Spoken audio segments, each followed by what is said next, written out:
Coastbusters by Karen Cantwell.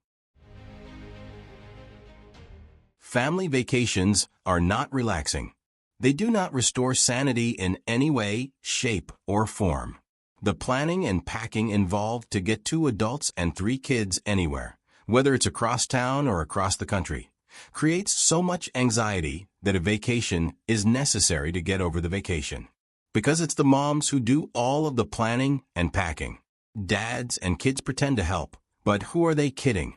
What I wanted, nay needed, was the kind of getaway with girlfriends where a mom can act like a teenager again and throw caution to the wind.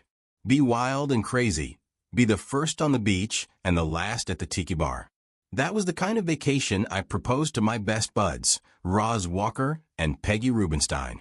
They heard the word beach and jumped on it like cheese to macaroni. Well, except for a brief moment when Peggy worried that wet t-shirt contests would be involved. "I mean, I'm not a prude, Barb," she said, "but my body looks better dry." Peggy is very Irish in appearance. Wide hips, bright red hair, pasty skin that's never managed to tan. Quite frankly, I worried more about how her body would look after a day under a blazing hot sun. Sunscreen. We'd bring lots of sunscreen. Definitely no wet t-shirt contests, I agreed. Sweet, super sensible, forever on the PDA board, Roz was surprisingly zealous about the tiki bar. And she wanted a cabana too. "With a cabana man," she said. "Not a cabana boy, that sounds very wrong." "I want a cabana man?" I doubted her husband would think that sounded any better, but that wasn't my problem and I loved her enthusiasm. "It sounds like we have a blueprint," I said. "Let's start building a vacation." Peggy's third cousin 4 times removed told her about a great deal on a newly opened resort in Florida, and Roz researched flights until she found us rock-bottom prices on round-trip tickets. Now you're probably reading this and thinking, oh boy, these ladies are going to have the time of their lives. Good food, great drink, fun in the sun, cabana men. Well, here's the problem. I'm Barbara Marr, and in the simplest terms, I am a disaster magnet. When trouble wants company, it looks for me. It's a mystery as to why. I mean, for a good period of my life, things were calm. I was married to my college sweetie who looked like George Clooney. I had 3 beautiful, smart, kind, creative daughters. The dream life was mine. Then at the age of 45, something went terribly screwy, and I started finding dead people. Not seeing them like that kid in The Sixth Sense finding them. Or almost dead. And there was that time when a famous movie director keeled over on top of me and died. And if all that wasn't enough, I nearly ended up dead myself a couple of times. We're talking kidnappings, helicopters crashing, hand grenades detonating. Some truly hair-raising, life-endangering calamities. You know it's a problem when the police have you on speed dial. Then, for seemingly no reason that I can pinpoint, the chaotic episodes ended. A couple of years went by without a dead body. I could actually go for a walk in the woods and not worry about stumbling upon human remains. Excepting the occasional bad hair day or unexpected visit from my overbearing mother, my day-to-day existence was relatively dilemma-free. Then I went to the beach. Oh well, the serenity was nice while it lasted. I will say that none of us saw the metaphorical shipwreck coming.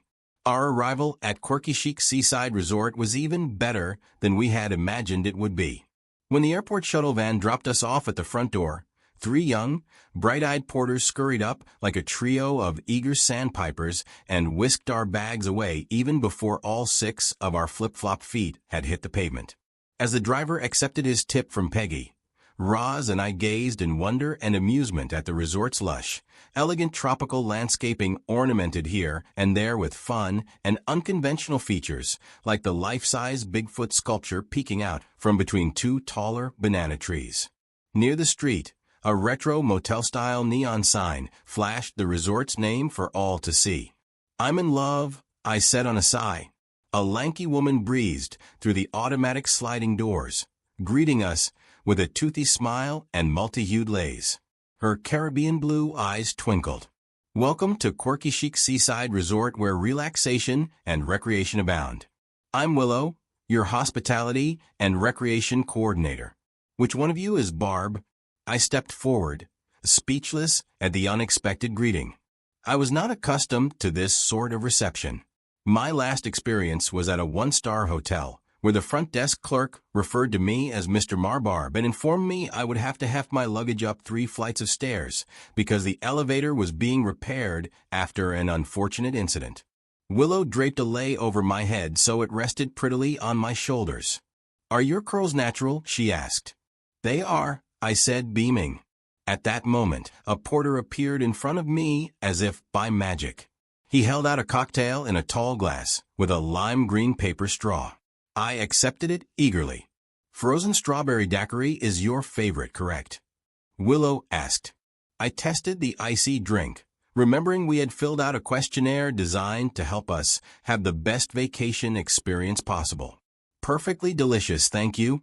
Another porter arrived with a margarita for Roz, and Peggy was handed a limoncello martini. We were flowered up, liquored up, and ready for a cabana. Willow ushered us into the bright, airy lobby. To the right, an empty reception desk. Straight ahead, a 2-story wall waterfall emptied into a brightly lit concrete pool. Very chic. In front of the waterfall, 2 patchwork quilt couches faced each other. I'd never seen couches upholstered with patchwork quilts, but I adored them immediately. They added the quirky to the chic, as did the purple papier-mâché elephant hanging from the ceiling. To our left, floor-to-ceiling windows provided a view of a garden with tables and chairs and a tall Grecian fountain. Near the windows, a woman with bobbed, jet-black hair talked with a man who towered over her by at least a foot. She wore vintage black slacks, a yellow striped blouse, and chunky shoes Katharine Hepburn style, while the man sported basic jeans and black t-shirt. I couldn't hear words, but their expressions and postures didn't give me the impression it was a happy conversation. "Mika wants to meet you personally and thank you for your patronage," Willow said as she stopped just short of the couches. "Who is Mika?" I asked. "Mika Horaki, the owner and proprietor." Willow waved her hand to catch the dark-haired woman's attention. Mika caught the signal, cut the man off mid-sentence, and moved in our direction. He stalked away, fuming. Though small in stature, Mika carried herself with the confidence of a giant and the grace of a gazelle. This impressed me, since I carry myself with the confidence of a chipmunk and the grace of a giant 3 sheets to the wind. She had discarded any indication of annoyance and was all smiles by the time she reached us. "Welcome to Quirky Chic, or, as we like to call it, the QC. I'm Mika. Hopefully, your first impression is a good one." Peggy seemed as dazzled with Mika as I was, maybe more. She thrust her hand out to shake. "Peggy Rubenstein, this is the best limoncello martini I've ever had. And your resort, true, I haven't seen it all yet, but so far it is bellissimo." Roz and I introduced ourselves as well, but we kept the fawning to a minimum. "Willow," Mika said, "I'm going to show these ladies to their suite now. I still haven't had a chance to welcome our newlywed couple. See if you can make that happen while honoring their privacy, would you?" Willow nodded with a retreat. Roz, Peggy, and I followed Mika as she walked down a bright hallway flanked by the wall of windows on our left. The lush green gardens, visible through the glass, appeared endless. "I gave you ladies the Coast Busters suite. It's fun, but luxurious. Happy as a clam in a tide pool." I hummed a few bars of the Ghostbusters theme song. Mika laughed, then continued. "As you know, we are in soft open mode right now. Given that it's May, we should have already had our grand opening and been fully booked. But we had some setbacks. Then more setbacks, unfortunately." She had stopped momentarily in front of a glass door that led to the garden and onto a path. She pushed that door open, gesturing us to follow the path. One of the setbacks was with our security system installation. I apologize. We currently have no functioning camera surveillance, but a security guard will do rounds twice each night. Also, I'm on the premises 24/7, as is my partner, Roger, so please know you are very safe. We turned a corner where a funky, colorful crossroads sign pointed the way to various locations, including the pool and tiki bar, honeymoon cottage, suites 1 to 3, main building, Key West, and Narnia. Behind the sign, for bikes, were parked in a rack. This weekend the pool and the tiki bar will be open, although the pool area decor isn't quite completed. That will be done by tomorrow, even if I have to do it myself. She laughed, but there was a hint of tension under the laugh, I could tell. The restaurant, I am sorry to say, is not open for business yet. But Delray is filled with great restaurants, and Willow can get you reservations at any of them. The minibar in your suite is fully stocked, and to thank you for coming despite the lack of full amenities, all items in them are gratis. Our way of saying thank you for being one of the first guests at Quirky Chic Seaside Resort. We had turned yet another corner and stopped in front of a wooden gate connecting two sides of a yellow stucco wall. Here's the patio entrance to your suite. Each suite is designed in a unique Quirky Chic theme. Soon we'll be opening Sunny Side Up and a sure thing. This, I admit though, is my favorite. She pointed to the ceramic nameplate on the wooden gate, which read, Suite 1, Coastbusters. Who you gonna call? I shouted like the true movie geek that I am. See, Coastbusters rhymes with Ghostbusters, which is a movie, I explained to Roz, who knew nothing about American cinema at all. I know that, she said, almost sneering. With Eddie Murphy, I considered correcting her since she had Ghostbusters confused with Eddie Murphy's Haunted Mansion, but I didn't. I wanted to keep drinking my daiquiri and see the suite. Yeah, with Eddie Murphy, I agreed. Mika pressed the latch, swung the gate open, and stepped aside, allowing us to enter first. Flowering vegetation surrounded the patio from the ground to far above our heads. A soothing urn fountain bubbled near a table and chairs. I pictured myself drinking coffee and eating a chocolate croissant there the next morning. Sigh. Was this the best girls' getaway, or what? While we oohed and awed, Mika swiped the suite door open. She was handing each of us the keycard when her phone rang. Looking annoyed, she said it was important, made her apologies, and left us to explore on our own. The suite design was a lively surprise. Classy hotel luxury mixed with Ghostbusters-themed decor, like a firehouse pole in one corner, Stay Puft Marshmallow Man pillows on each of the beds, and a portrait of the Green Ghost Slimer. There was nothing quirky about the bathroom. It was hotel spa chic from top to bottom. Conveniently separated into two rooms connected by the bathroom. One room had a king-sized bed and a large seating area in front of a widescreen TV, while the second room had two queens and the mini fridge. The icing on the cake, the porters had already placed our bags on freestanding luggage racks. For a soft open, they sure did have their service down pat already. I'd give a 5-star review, for sure. Peggy pulled back the curtains to let the sunshine in. Roz did a little dance, and her blonde hair danced with her. It's cabana time, it's cabana time. We threw on our swimsuits, beach wraps, and sunglasses, snatched complimentary beach towels from the bathroom, and hiked back to the lobby where we found Willow assisting a hand-holding couple make dinner reservations at a seafood restaurant. I scanned the area for signs of blooming jasmine since I was sure I smelled some. One of the glass doors to the garden was held open, so I figured the breeze must have been wafting it in for me to enjoy. Meanwhile, Peggy and Roz whispered to each other about the female half of the romantic duo. They both thought she looked familiar, but were not sure why. Finally, Willow finished with the reservations, and we were next. Newlyweds. Aren't they so cute, she said. How many guests are here this weekend? Roz asked. 5. You 3 and them. We had hoped for more, but only 2 suites are completed to Mika's satisfaction. And then there's the whole restaurant debacle. And other debacles. Willow shook it off. She's a perfectionist. You gotta love her. She's impressive, I agreed. Peggy got to more important matters. When I registered, I reserved a cabana on the beach. Which way do we go to find that? And, she added, can we take cocktails onto the beach with us? Willow winced. Nothing good ever comes after a wince. Let me answer the second question first. That might make the answer to the cabana question a little easier to take. Drinking alcohol on the beach is illegal in Delray. No open containers. I'm not saying people don't do it, but the fine is hefty if you're caught. What about the cabana? Roz addressed the wince head-on. With a sigh, Willow offered up the bad news. So, Mika had an agreement with Bob of Cabana Bob's to provide our guests with beach cabanas. Then don't ask me why, but last week he backed out of the agreement. Mika is very upset about all of this, so she bought a cabana for the poolside, and it's yours for the weekend. It's just not on the beach, but you can drink all of the cocktails you want by the pool.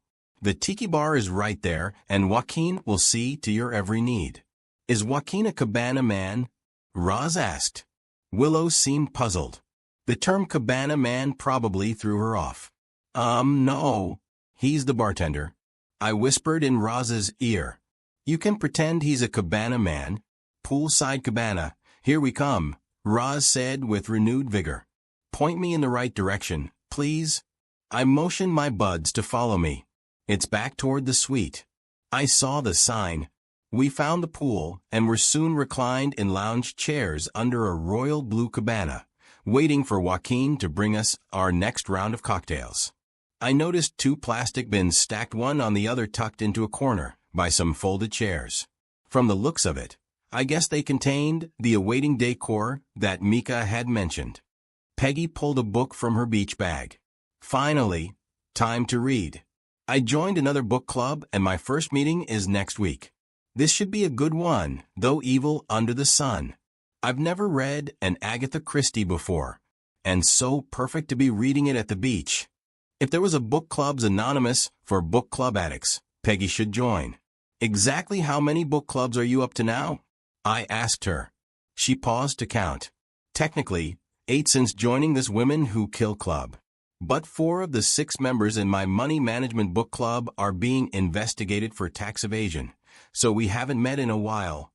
I just caught the movie version of Evil Under the Sun on the Classic Movie channel last week, I said. Great cast.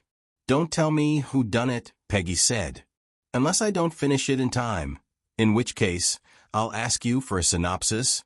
Roz didn't care about books. Joaquin can't bring me my drink soon enough, she said. Then she lowered her sunglasses to glare at me. And Barb, stop what you're thinking right now. I love Peter. I'm not ogling another man.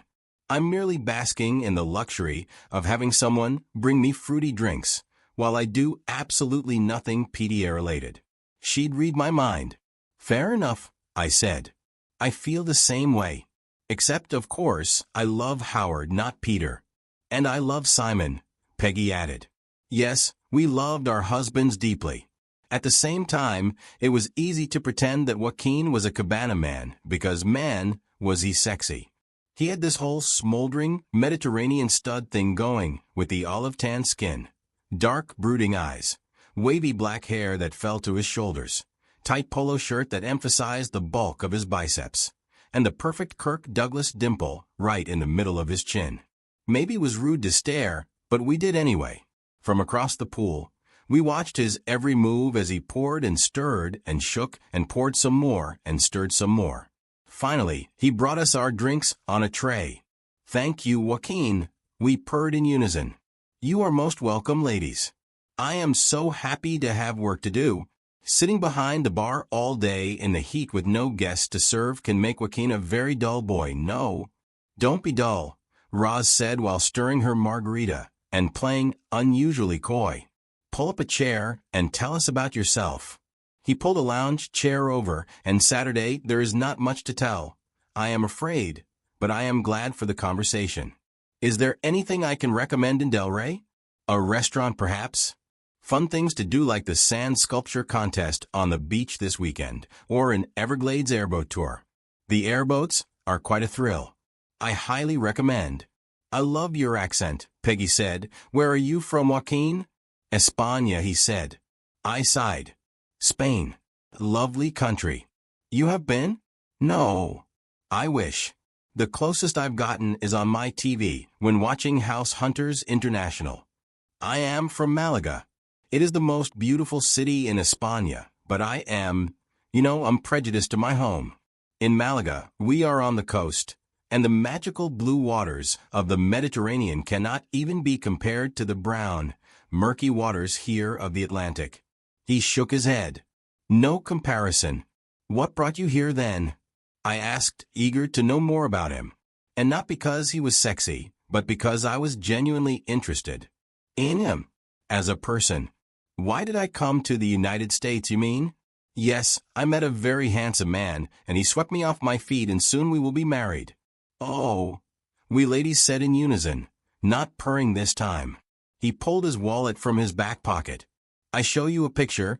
We crowded around to see an image of Joaquin and a slightly taller man with rich, dark brown skin and happy eyes. The two posed for a selfie on the beach in front of a rising sun. Their smiles spoke volumes of their love. Oh, we ladies said again in unison, purring once more. Joaquin replaced his wallet. Emmanuel, he is from Haiti originally, but he come here many years ago. Look at that. You have finished your drinks already. Another round, yes? Roz accepted the offer like a baby boomer accepting free tickets to a Rolling Stones concert. Definitely. But can I try my tie this time? I've never had one of those, and I just love how the words rolls off the tongue. My tie. My tie. Oh, Roz was usually wound tightly. She sounded fairly unwound at the present. I wondered if a Mai Tai might not loosen her screws too much. And maybe a glass of water, too, for all of us. I'm sticking with the martini, Joaquin, Peggy said, pointing to her nearly empty glass. Can't get enough of these babies, am I right? Peggy sounded 4/5 of the way to Tipsy Town as well. Crazy that I didn't feel a thing, except the need to use the bathroom. Surprise me with a new drink, Joaquin. And can you direct me to the facilities? Luckily, the facilities were only a few steps behind the tiki bar. On my way back to the cabana, I thought I'd give Joaquin company while he whipped up our drinks. I sat on a stool facing the main building of the resort. I realized there was a second gated entrance to the pool. On the other side of the gate and several feet back, Mika and Tall Man were conversing again. Hey, Joaquin, who's that guy talking to Mika? Giving Roz's Mai Tai a toss in the shaker, he rolled his eyes. That is Roger, her business partner and, get this, ex-lover. The word lover rolled off his tongue with the sensuous elegance of a Latin tango. I'm detecting tension between them. See, the tension is as obvious as the curls on your pretty head. Those two, in my opinion, should not be partners in any way. Not on the ledger sheets, not between the sheets. You understand what I am saying? Although, the lover business was a very long time ago from what I hear. He poured the Mai Tai into a tall glass and garnished it with an orange slice and a sea blue rock candy stick. Interesting, I said, my curiosity growing. Mika was complaining about all sorts of setbacks. Is he the reason? Not entirely. He is a culo, but she has, what you call tall expectations. She, too, can be very difficult. I was sure he meant high expectations, but I needed help with another word. Culo? It is a curse word, and I do not like to curse in front of a lady. One could say nicely a donkey, or a rear end. I nodded. Gotcha. Well, she seems so together, and yet very friendly and approachable. She does seem that way. You mean she's not? Do not get me wrongly, Mika has been very good to me. Her fiancé, Rahul, is my fiancé's friend, and she give me this job for that reason. I say no bad things about her. He shook his head adamantly to prove his point. But I cannot say that about everyone here. Roger even once joked to me that if Mika died, he'd be doing much better, because he would collect the insurance monies and use it to run this place right. I did not think this a funny joke. I agree. Not funny. The words of a culo. He shrugged, then poured an orange icy concoction into a frosty glass and plopped a sprig of mint on top. He slid it my way and raised an eyebrow. I sipped the mystery drink, and my taste buds rejoiced. Joaquin, you're a master craftsman. What's it called? This is my own creation that I have named Murder on the Beach. Like a Long Island iced tea, Only much, much better. And stronger. Pace yourself. Could be deadly. He winked. Now shall I tell you more about Mika? I always tell my girls not to gossip, then turned around and indulged in the nasty habit myself. Bad, hypocritical mother, I chastised myself silently. Do not go there, Barb. Don't poke the hearsay bear. Alas, I was not strong. Yes, do go on. Willow, your genuine hospitality and recreation coordinator. He started on Peggy's martini. She is not so much of the genuine character, and does not like our boss. Get out. I will stay in. It is true. Ask the porters. He wiped his counter with a towel. She chitters about Mika to them all of the time. Like a chicken in the chicken yard. He did a clucking chicken's thing with his fingers. Chitter, chitter, chitter. She's a witch. She's a cow. She's a shrew. That last one is Willow's favorite. I had to look up this word. I had never heard it before. I hear it a lot now. And, I have to say, sometimes, Mika can be one. A shrew, I mean. He picked up Roz and Peggy's glasses, and I followed him with mine. He continued giving me the scoop as we made our way to the cabana. And there is Bob. You have heard Bob? Of Cabana Bob's? He is the one. He says he is going to sue her. Willow told us. She doesn't know why he backed out of a deal to provide guests cabanas on the beach, I said as we arrived back at the lounge chairs. That is Willow not being truthful. Everyone knows why. Mika lied to a city official, saying Bob does not correctly run his business. A whole permitting scandal that shut him down. Why would she do that? I slipped my sunglasses under my chair, then with great care, lowered myself back into the comfy lounge. I managed it brilliantly, not spilling a single drop of murder on the beach. Joaquin handed Peggy her martini. To swoop in, get her own permit, and take over his stretch of beach, of course. His eyes widened, and he gestured with a small head nudge toward Mika and Roger. Speaking of the devil, there he is now. I swung my gaze over to catch a very tanned man in a yellow t-shirt and matching sun visor approach the business partners.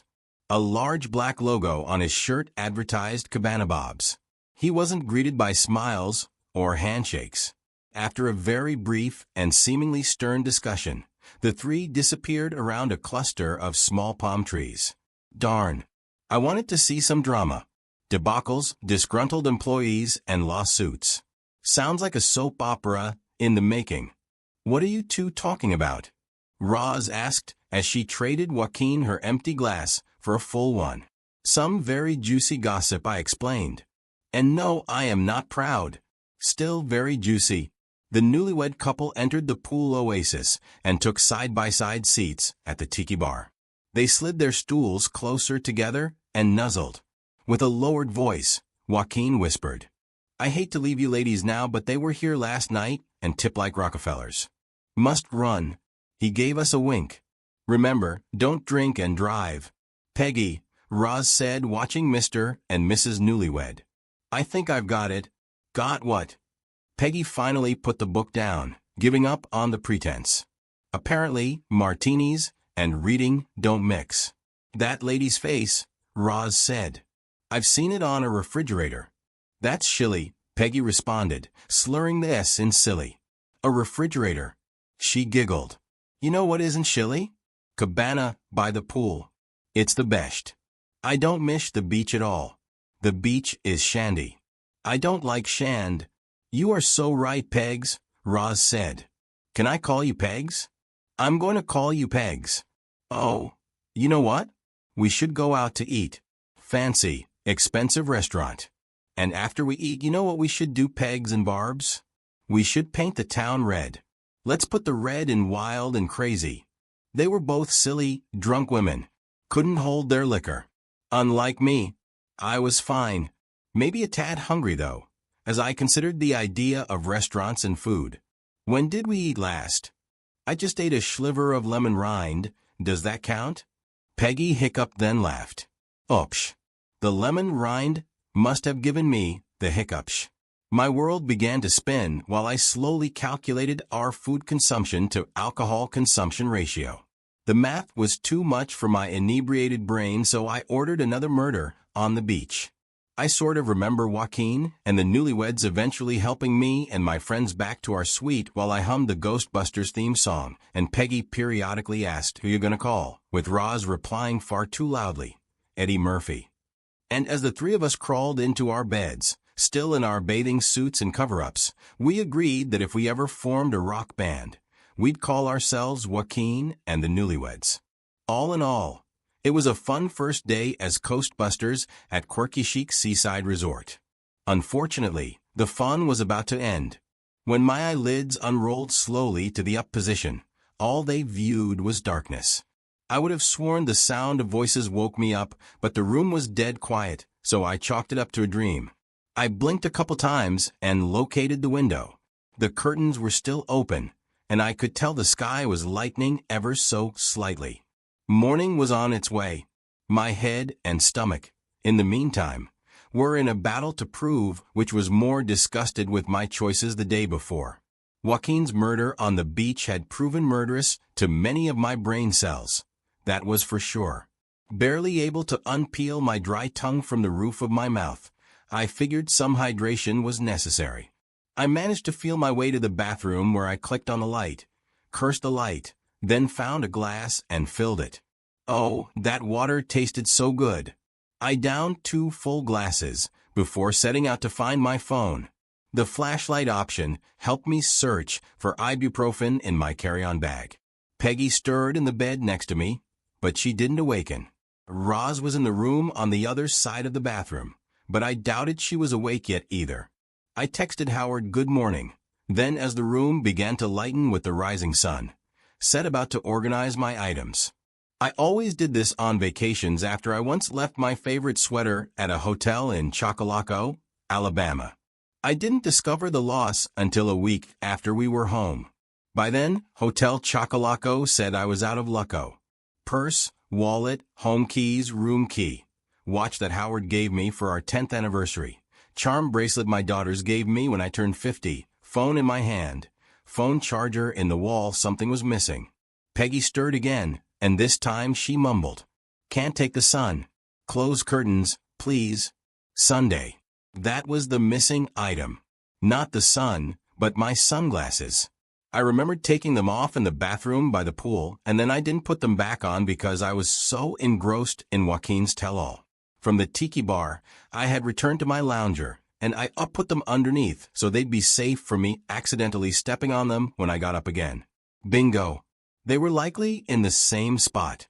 I rarely spent a lot of money on vanity items, but those sunglasses made me look like a movie star, and I practically needed the salary of one to afford them. Peggy moaned, "Make the throbbing stop. Head not bongo drums." Roz hollered from the other room, "How can I feel hungry and nauseated at the same time?" She was quiet a moment, and then with a lowered voice, added, "Ouch. Should not have yelled. Did I mention my head feels like it might explode?" I slipped into a pair of shorts, threw on a t-shirt, and closed the curtains. Water and drugs help ease the pain. Hang on, ladies. Barb is coming to the rescue. 2 minutes later, they both had a large glass of water in one hand and 2 painkillers in the other. "I'll be right back. Left my sunglasses by the pool last night." I grabbed my phone and room key before pulling the door behind me. As I followed the circular path that led to the pool oasis gate, I was wowed by the color of the sky in the east. The horizon glowed orange and pink as the sun crept upward. I loved a good sunrise, but rarely had time to enjoy one. This moment need to be remembered. I lifted my phone, hit camera mode, and clicked a perfect picture. I did a second one just to be sure. Somehow, I accidentally shifted into video mode. What the heck, I thought, if a picture is worth 1,000 words, then a video must be worth 1,000,000. After several seconds of recording the sunrise, I panned down, catching footage of the nicely manicured grassy lawn. Still in video mode, I eventually continued on the path to the gate, figuring I could show Howard and the girls the pool. As I did so, I narrated for them. Now I'm coming up to the pool and tiki bar where we rested under a cabana yesterday. Somewhere behind me I heard leaves rustling and a door slam. Someone must have been up early like me. The familiar scent of blooming jasmine tickled my nose again. As I reached the gate, I noticed a male figure kneeling on the concrete pool deck. "Oh, and someone is at the pool already," I said for my future audience viewing the video. Hearing my voice, the man pivoted. His face was horror-stricken. "Mr. Newlywed, I found her like this," he said, his voice shaking. I don't think she's breathing." "Oh my God," I shouted, lowering the phone as I realized he knelt over a woman's body. "Who is it?" "Mika. People always say it happened so fast, and I know why. The time it took me to see the blood and register that Mika Horaki was probably dead felt like a millisecond." "Help!" I screamed as I dropped my phone and scrambled to unlatch the gate. "Someone help!" I fumbled. The gate just wouldn't unlatch. Definitely operator error. I was in a state. "Help! Help!" I screamed louder. "Call 911. "I don't have my phone with me," the man shouted. "Don't you have one there?" Of course I did. I bent over, scrambling in the grass to get my shaking hands on it. My screams had roused others. As I eventually managed to dial, Roger arrived, followed by Roz, Peggy, and Willow. After 2 long rings, a 911 operator answered. I gave him our location and the fact that we'd found a woman unconscious and possibly mortally wounded. Roger unlatched the gate where I had failed and was beside Mika, giving me answers to the operator's questions as I shouted them out. The bottom line, according to Roger, she had marks on her neck, there was a lot of blood from her head that looked crushed against the concrete, and she had no pulse or breath. Willow wrung her hands and paced on the grass, unwilling to enter the pool area herself. "Please, please, please," she mumbled in what seemed to be a prayer. I hung up the phone when there was no more information to give. The operator said to wait for the police and paramedics to arrive. I told everyone, "We're not to touch or move anything." "You too," I said to Roger and Mr. Newlywed. "It's probably best if you leave the pool area. Wait on this side of the fence with us." Mr. Newlywed rose right away to leave, but Roger lingered a few moments. Then he raised his head with dark, angry eyes focused on the other man who was at the gate by now. "Hey, who are you? Did you do this?" He leapt to his feet and was practically tackling the guy by the time he'd passed through the fence. "I asked you a question." "I found her like that, man," the groom said. "Get your hands off me." Willow got into the middle of the scuffle. "Roger, stop it. This is Craig Bonner. He and his new wife are guests in the honeymooner's cottage, for crying out loud. Maybe we should all be more concerned about a killer who is now on the loose." Roger's violent outburst had me wondering if the killer wasn't among us. I pulled Peggy and Roz aside. "I think he might have done this," I whispered. "Watch him closely." "Well, you had to go and do it, didn't you?" Roz complained to me. "You couldn't stay in the room and leave well enough alone. You had to go get yourself right into the middle of a crime scene. This is giving me a headache." I felt that last statement needed clarification. "Don't blame me. 2 margaritas and bottomless Mai Tais gave you the headache." My thought wandered off topic as I watched Willow and Roger argue. "What is she doing here?" I wondered aloud. Peggy looked confused, and rightly so. "Willow? She works here?" The cogs of my suspicious mind turned. "This early, though? Maybe she did this." "Whoa, whoa, whoa," Roz said, her bloodshot eyes boring into me. "Pull back on those amateur sleuth reins, Miss Marple. Right now we're safe, and the police are on their way. No one has tried to kidnap us or obliterate us with hand grenades or hidden incendiary devices. So please keep it that way and don't go sticking your nose where it shouldn't be stuck. I'd like to get home in one piece. But something isn't adding up. Joaquin told me yesterday that Willow badmouthed Mika behind her back to everyone. Called her a witch and a shrew." Peggy narrowed her eyes while observing Willow more closely. "Really?" Roz rolled her eyes. "That's enough evidence for me. I mean, we have to take Joaquin's word to be true. Never mind, we only met him yesterday. Willow, when did you get here? I asked, raising my voice loud enough for everyone to hear. She pulled Roger away from Mr. Newlywed. I'm sorry, what? I repeated my question. When did you get here? I came down when I heard the sirens. So, she was already here. Interesting. How early do you come to work? I never left last night, she said. With only 5 guests and limited staff, I figured it would be easier if I just stayed in the sunny side-up suite. Strange, I thought. But you said there were only 2 rooms ready for occupancy. Only 2 that were up to Mika's standards. Most are ready enough. She sniffled. I never thought. Oh, I'm sorry. I just can't believe she's gone, you know? Such a wonderful, smart, kind woman. And the best boss I've ever had. I scoffed under my breath. Or the best boss she's ever killed, I whispered to my friends. Roger said Mika had marks on her neck. She could have been strangled by Willow. I don't know, Peggy said. She doesn't look like she has it in her. Look at those arms. They couldn't strangle a gnat. True. Maybe she had help. Maybe she and Roger did it together. They look awfully chummy right now. What if they're lovers? He'll collect the insurance money, and off they go, rich, happy murderers. Insurance money? Roz asked. Where are you getting all of this? I told you, Joaquin. He gave me the 411 while mixing drinks at the tiki bar. Maybe Joaquin is guilty, Roz said. He is suspiciously absent from the scene. And he set the stage nicely for you with all of these clues. She punctuated the last word with finger quotes. Good point, Roz, I agreed. I like your thinking. He made me his special drink, Murder on the Beach. He could be one of those brilliant killers who like to mess with people's minds. Yup. He needs to be on our list. I'd argue, though, that his absence is not suspicious, Peggy interjected. As a bartender, I doubt he stays on site 24/7. And in all fairness, this could have been a random attack. Sirens sounded in the distance. Soon we'd be separated, and they'd bring an investigator in who would figure all of this out. Roz was right. I should just let the professionals worry about it all. Mr. Newlywed, or Craig I guess, made a move to leave. Roger grabbed his arm. Where are you going?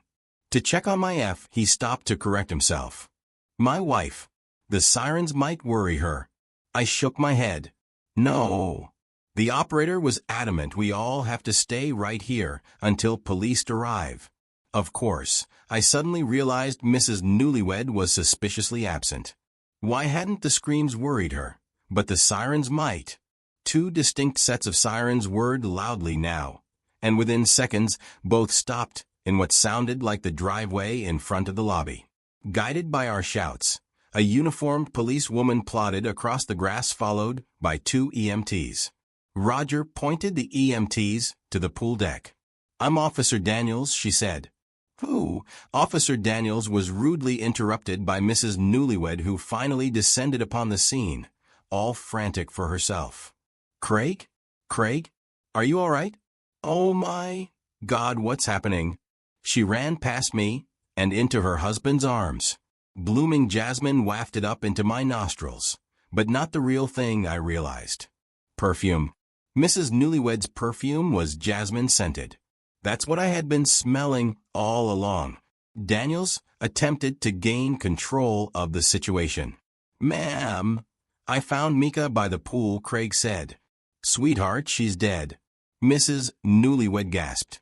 All too showy for me, given my red flags were now raised higher than the Rocky Mountains. The last time I smelled that jasmine scent was at the gate of the pool when I first walked up. She had been there, maybe a minute or less before I showed up. It couldn't have been very long considering how strongly I detected the fragrance. The breathy bride hugged her husband tightly, then turned to Officer Daniels. I was taking a walk a while back and saw a man running from this direction. He had a yellow shirt and visor. I think the shirt said Cabana Tom or something like that. Do you think he could have done this? Wait, Roz said at the end of the Newlywed spiel. I have it now. She's in a picture on your refrigerator door, Peggy. In the picture, Her hair is in a ponytail like it is now. Ma'am, Officer Daniels put a hand up to stop Roz from talking. The hand didn't stop Peggy, though. Yes, the picture of my cousin Janet.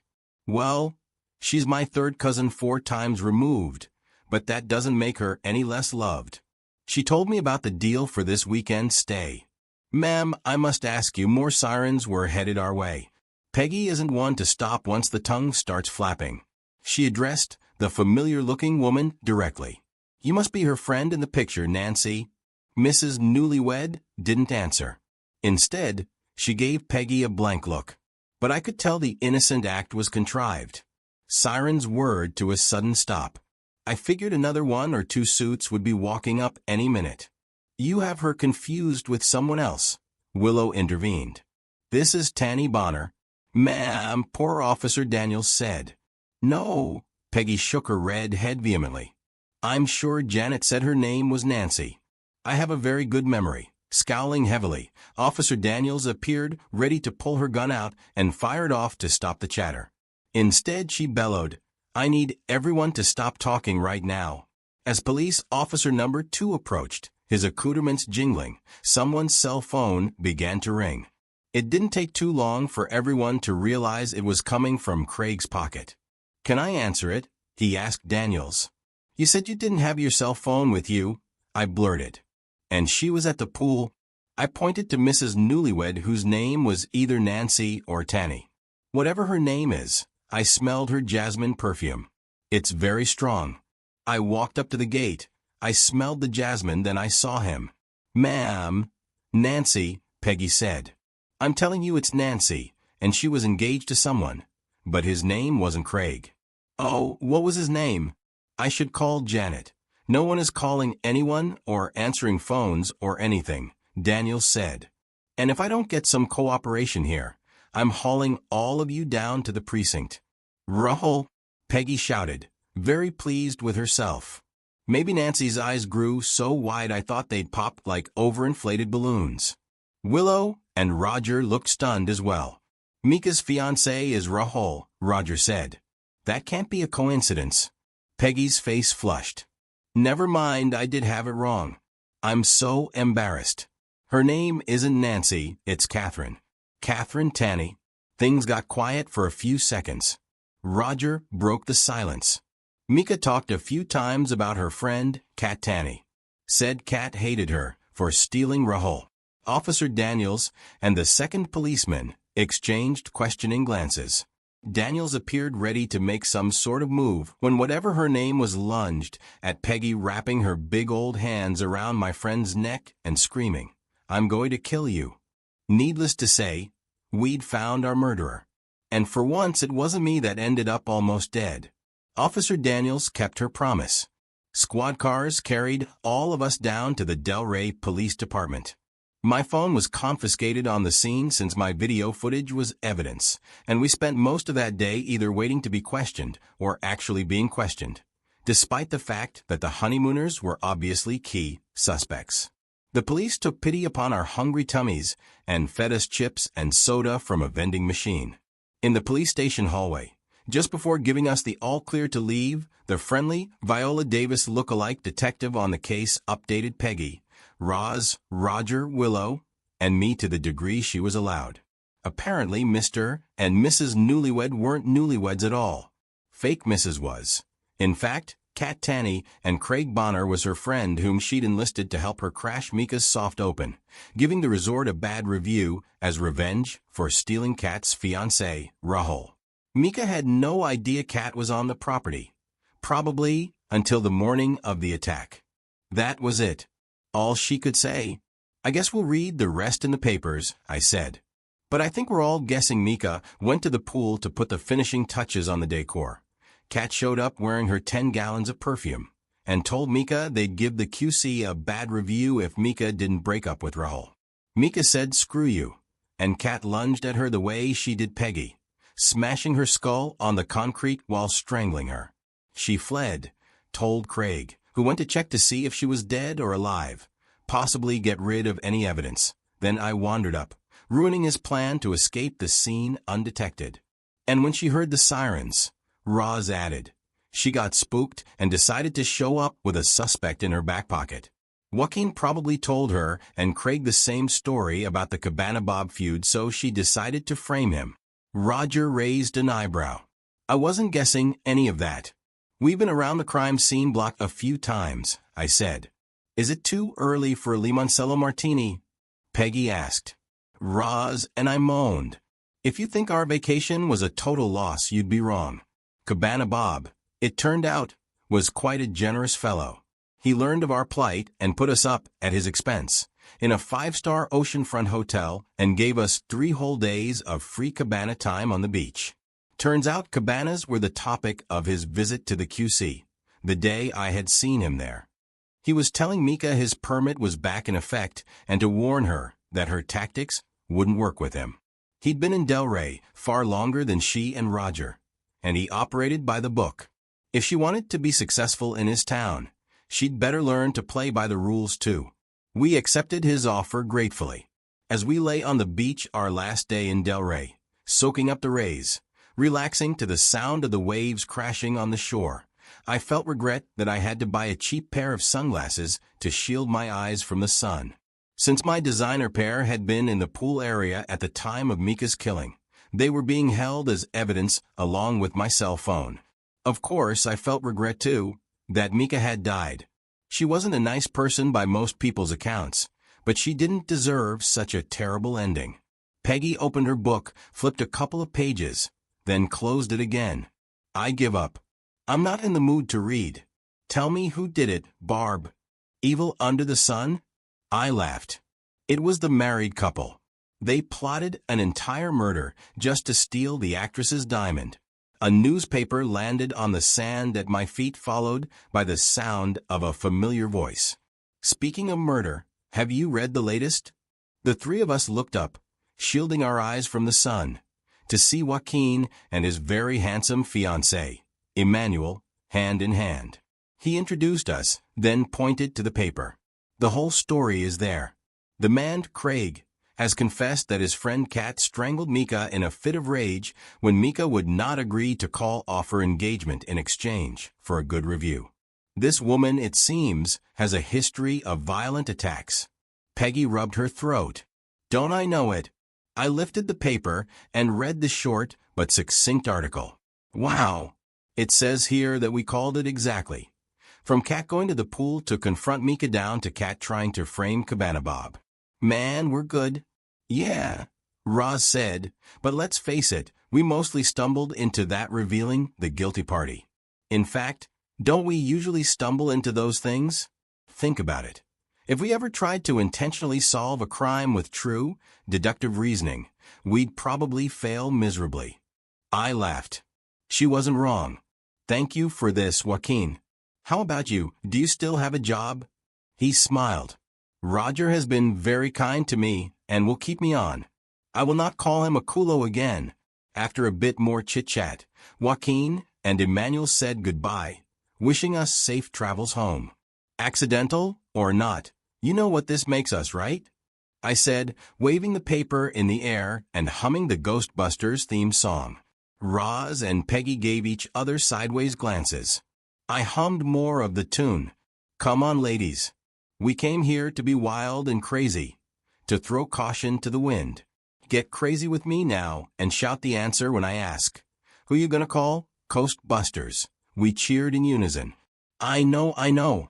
Making fools of ourselves on the beach wasn't exactly wild or crazy, but we're middle-aged moms. Just how crazy did we really expect we'd get?